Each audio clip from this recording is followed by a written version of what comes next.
Hi, welcome to toddfun.com, where I do what's fun. Today, I love gear. I really do. I got a product review, a solder sucker, through-hole solder sucker gun. It's not a station per se. It does show a picture of an iron on there too, a solder iron, just a flame stick kind that plug into the wall. But this doesn't have it in it because this is the model with just the solder sucker gun, not the combo Pro kit. I don't think there's much of a price difference if you get the soldering iron with it, but I just didn't need another one laying around my lab, so I opted for just the gun. The gun is what I'm interested in. Full disclosure, this is a product review, sponsored product review from Circuit Specialists. I do product reviews for them. They're a local company to where I live in Mesa, Arizona. And I think this is probably about the fourth product review I've done for them. But I get the kind of gear I like. I get to pick from certain types of gear that I've had my eye on that just haven't had the money for. I get to keep it if I do a product review, whether I like it or not. And if I don't like it, I'm just going to throw it in the corner. And if I like it, well, I'm going to use it. And I've been doing some research on it. Now this has been custom made for Circuit Specialists, so Circuit Specialists had a hand in going over there and seeing the makers and saying, hey, we want to badge it, want to put CSI on there, and then the 8900, and so they did a few customizations for the box, and you know, they are watching quality, so they're buying them in certain quantities to watch quality, because Circuit Specialist doesn't want to get burned buying a bunch of these and having them just all returned, so they're staying on top of it. Though I mean, you're going to see this shape of a desoldering gun in other makes out there made by the same factory, I'm sure. But everyone who badges their equipment control the quality to the best of their liking and ability. So that's why I like buying from Circuit Specialists when I do buy from them, because I know that if I have a problem, I just go to them in Mesa, Arizona, and I just get my money back, or I get my product replaced. So this product's priced around about $129, I think, $130. So that's getting close to being able to make it valuable to either service something. That's kind of important if you're trying to service them, because it's the price of the product you're servicing. But more importantly for me, it's usually salvaging parts that are kind of valuable. And though I can do it with a hand pump and sort of solder wick and stuff, this is what I kind of wanted to have. That's a real smart looking case, but ooh, these are cheap, but it's pretty smart looking other than that. So it's going to keep it well packed. Look at that. It's got a manual. We'll go over that at the bench. And power cable. Some of those goodies we'll see, of course. Looks like it has a stand. We'll decide whether we like the stand or not. Power supply. And the gun. It's not heavy. I thought it'd be heavier than that. Okay. Let's look at things individually. So the CSI8900 comes with a cute little manual. Tells you, it's only got like one or two notable English problems in it, so it's been very well reviewed. It tells you what it comes with parts wise, and how to assemble it, and how to check it and look for errors and clean it. So, but we'll show that. So this is the unit. It's much lighter than I thought it would be. As far as construction is concerned, it doesn't twist or turn or feel anything bad. It's got a crack all the way around it, but it seems like it's more like just for design. But it looks, to me, that looks spread, like it should be clamped tighter, but it does it all the way around, and so it's almost like it's just how they molded the plastic to have a kind of a shadow line all the way around, I guess, because it's not loose or anything by any means. Of course, the pump is going to be in here, and I heard it's got a really good pump from what I've reviewed. There's been some really good reviews. It wouldn't be heavy to use or anything like that, that's for sure. So if it's got good power, that'd be great. Not too terribly long in its focal point from your finger. Feels like a tactile switch, nothing grand, but it's functional.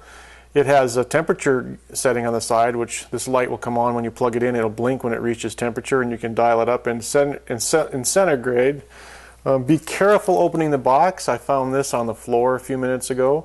This came out of the box, of course. it's a Fahrenheit label. You just stick it on if you do Fahrenheit, so keep your eye out for that. I'll put this on. Let's see, so this is the chamber where all the solder gets sucked up into. And there's this little coil spring. We'll take a look at that in a second. This is one of the English issues on it. Never leave an operating equipment unattended. It should just be never leave operating equipment unattended. I don't know. I'm splitting hairs there, but hey, who cares? Good strain relief on this. Really pliable, nice, almost like a silicone kind of thing. I bet you that's not going to get burned easy. We could do a little melt test on that too. Switch mode power supply. Little tiny thing. It's going to let you do about, I think, 5 amps. And comes with a fuse on this side, and you do get the cable, the cord with this, and so you get a fast acting, yeah, I don't know if you can see that, but it's to be a fast acting 5 amp fuse. And look at that, a spare. Isn't that clever? I love it when they put spares in things. And so you kind of pull back on this, and then this chamber will come out. This is like it's kind of a plastic, but that's what seals in there, and then this pulls off, and that's the orifice that comes through that, and this is sort of what catches the solder as it gets sucked in here. But there is these package of filters, which you get, looks like a good half dozen or more of these filters, and these are little air filters that go back here, and they can get clogged up after a while. Now for the goodies, you get 3 different hole types. You get a 1.8 millimeter, a 1.5, and a 1.2. They got these long shafts, so you'll be, this will go inside of a piece of ceramic in here, and that will transfer the heat into these tips. And you got some cleaning mechanisms. When this is hot, you can take this, you hold the spring side, and that's really nice that they give you these. You usually always get these, and these don't work so good, because sometimes if you suck solder when this thing isn't really hot, when this isn't really got the melted the solder good, you suck up half melted solder in here, and it gets jammed up in here, and that's a bugger. So what they've included is a very long drill. I like this. That's nice. And it'll go all the way just past the end there, and then when you get it screwed in, while it's hot, you yank it out. What's inside of here. Don't touch any of this, you'll burn yourself, of course. You also, on top of the extra tips, you get an extra spring reservoir. You get an extra rubber, because this might melt or get damaged, so you get an extra one of those, along with, like I said, the filters. And that's about it, other than I'm going to change it over to Fahrenheit real quick here. And we have a stand that just can go in, so when you're not using it, you don't have this thing burning your table, so that's nice. Now, is it a substantial stand? You know I like heavy stands. This has actually got some weight to it. I'm quite liking this. It's got this extra shield in there. It's got good weight. Now, these aren't just stick-on little feet that could just twist right off right away. They're actually kind of stuck in there with a little bit of a, there's a bit of a lip there, and then the rubber goes on that. So that's not just glue on like that where it'll just twist off and be lost. Wouldn't hurt to put a dab of crazy glue on there and reseat them, I would think, just so you don't end up having it come off in transit sometime. And this is sort of a cleaning station, because you always want to keep these tips clean, not only internally with the clean out mechanism, but you want to keep them tinned and properly cleaned on the top. You don't want this getting where it's not going to have good heat transfer, so we want to tin that right away when we fire it up so that it stays clean. And you can use this, and you can use the brass too. It wouldn't matter. Based on what size components you're desoldering, you're going to want to change the tip when this is cool. This little collar comes off, then this is going to pull out of there, and there you go. And then you can see the ceramic heaters just in there. I wonder if that'll focus good. Yeah, you can just see the ceramic heater in there. So I took a moment to glue this tin pan down with some, I just used crazy glue and a clamp, let it set for a while. Then I glued on, I made sure I put a little dab of crazy glue on all these, because I don't want these little feet to pull off, even though they're real secure. But, I mean, I can give it quite a shove. Boy, it takes quite a bit to get it to tip. And even though I don't use sponges, I like to use brass. I always love to watch them grow. I don't know, it's fun.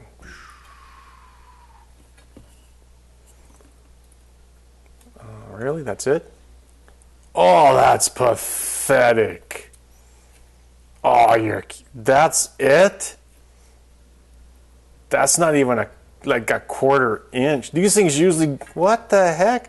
These things usually puff up to like 4 times, 8 times their size. Fills this whole tray usually. What the heck? Okay, that is uncalled for. Okay, that's an F. Absolute F on the sponge. My Heiko sponge. Now that's a sponge that came with the Heiko, which I don't even use. I wetted it just for comparison. That's not so noisy. That's not noisy at all, really. Well, let's tin the tip good. So I made a previous video on how I salvage parts off of boards really quick to get the stock down to a minimum usable amount, and that is the shears. I'll link to that video so you can watch it if you know how I get to this stuff. So you don't have whole boards laying around of stuff you don't even want. So as you can salvage the bits that you know you do want, like bridge rectifiers. So that's a pretty beefy relay there. And then of course some regulators and stuff, and not to mention the heat sinks are nice to keep around too. But you see the boards are still there. Snip, snip, that's all I want. The rest, garbage, you know, real fast. You can go through a stack of boards with a shears like this really fast. But yeah, watch the video and you'll see more of what I do with that.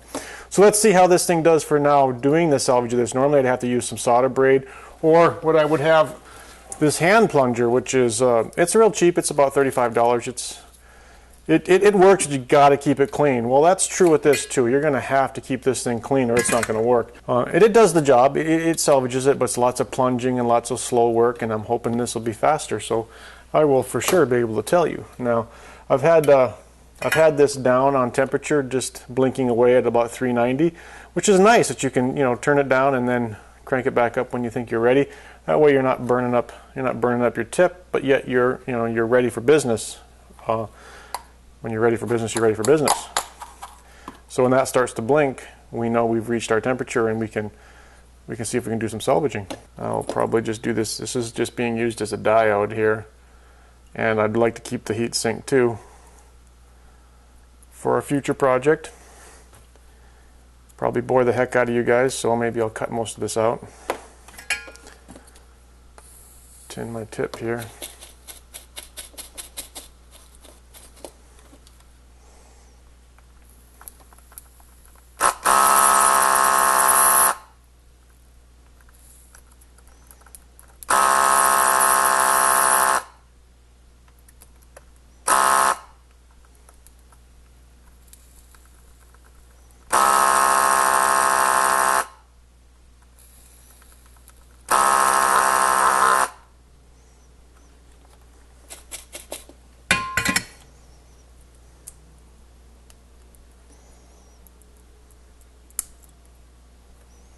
Man, tickled pink. I didn't even have to take it off its heatsink, so when I go to plan to use it for something, you know, as a beefy diode, I've got the heatsink to go with it. Wow, that's impressive. I mean, for 129 bucks, that's less than half of what I was looking at, more than less than half, and very functional. I'll take a look and see what's inside here now. So I did I don't know, maybe a half dozen parts. And you can see there's some solder splatter on that filter, air filter right there. Everything else looks pretty clean. You can see inside here, if I can get a good focus on that, that it's got some debris in there. This does get kind of warm. I don't know if I can focus on that. So you can see how that's plugging up a little bit, but it's got the ability to suck through all that. I mean, it'll suck air around this whole spring. So unless that gets really full, well, that spring is pretty toasty. I suppose because there's hot solder splashing on it, right? So if you can see in there, if I can spread it out, see that's starting to clog up back there. But it even says so in the manual to put some gel in there, but you know, why not nozzle gel? This is what I use from my MIG welder, and it keeps the slag from building up on the tip of my MIG welder. I'll put a link to this also. But you can get it at a hardware store. And I'll take the good one, and I'll get some of that nice good blue stuff over there and put it in there. And what I'll do is the next set of tests I'll do, I don't want to get a lot in there because it'll just make a goofy mess. Put that back in, we'll see how it works this next round. Might as well just peel that off right away because that's just, yeah, it's hot there. Good place for a sticker. And this cradle, it scratches it all up. So if you like pretty tools, ain't gonna be that. But it's good.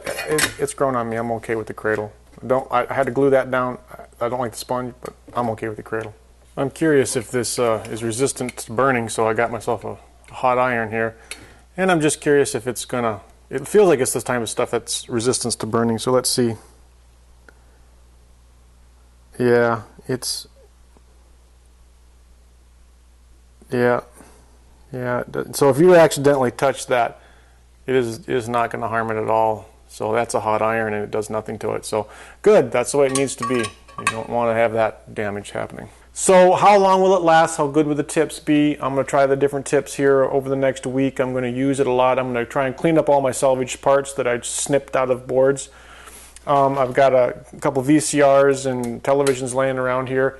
I'm going to go through those and get the components I want. I'll just take them right straight off rather than snipping them. With something like this, I probably wouldn't bother snipping them out. I would probably just go right after them with this and be done with it. And that would be nice. So it depends on how many pieces can I get through it before a major cleaning, and how good does it do, and that's what's going to be in the final part of this. So I'll be back here in the magic of editing in just a few seconds after using it for a while. And this is just about an hour of taking stuff off boards through whole devices. Let's take a look at what I salvaged. So I kind of get a preliminary sorting of all the little salvaged parts. Now the real power of this solder sucker is to actually service something, suck something off, test it, know that it's good, put it back on, or replace it if it's bad. That's the real power of this. It's not necessarily going to pay for itself by salvaging parts, but if you can do all this in an hour, yeah, you could technically pay for this device in short order just by salvaging parts you know you're going to use a lot. Or if you're in a hacker space and you have one of these available, people could salvage a lot of parts for the space to reuse. Most of these components are going to be good. So let's just take a look at what we got. We got some fuse connectors, barrel jack connector, some audio jacks, some RCA audio jacks. Here's some nice switches I got, different position switches. Here's a push button switch, and then another slide switch here. That all came off quite nicely. A whole bunch of assorted adjustable potentiometers or pots. This is a pile of somewhat unidentified, but I would say most of them are some form of transistors. There's a 9-volt or 5-volt regulator and negative 5-volt regulator. A small assortment of crystals that goes in the crystal box. This is some nice. I normally don't save tactile switches, but these are really nice ones and really firm and really easy to use, and just 2 prongs and really nice. So I saved them. Some inductors, coils, common mode, a couple common mode chokes if you need them for something.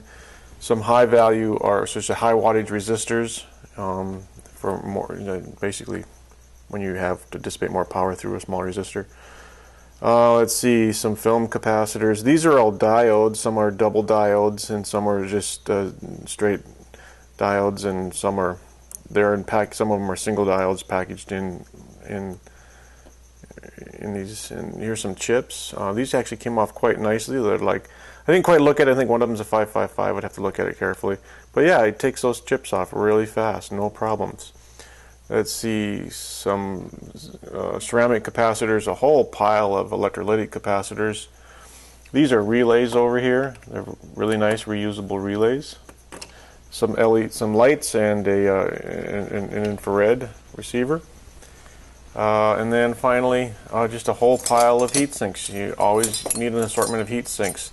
So if you're working on a project and one of these fits in your project, then you can grab it and there you go. So yeah, not even an hour worth of a little bit of labor. Let's go over some tips and tricks on using the gun, because I did run into some issues. So let's take a quick look at the service use of it. Now, this is one of the 3 that come with the kit with the different size holes.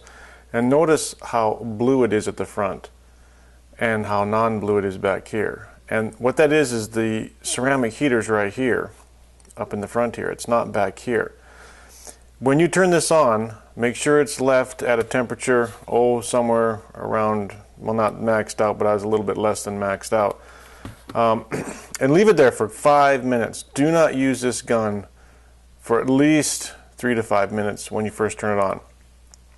The reason being is this will be hot, it'll melt the solder, everything will look good, and as soon as that molten solder reaches this cold end, it's going to just get solid, rock solid in here, and that's the end of that. And it's tough to clean.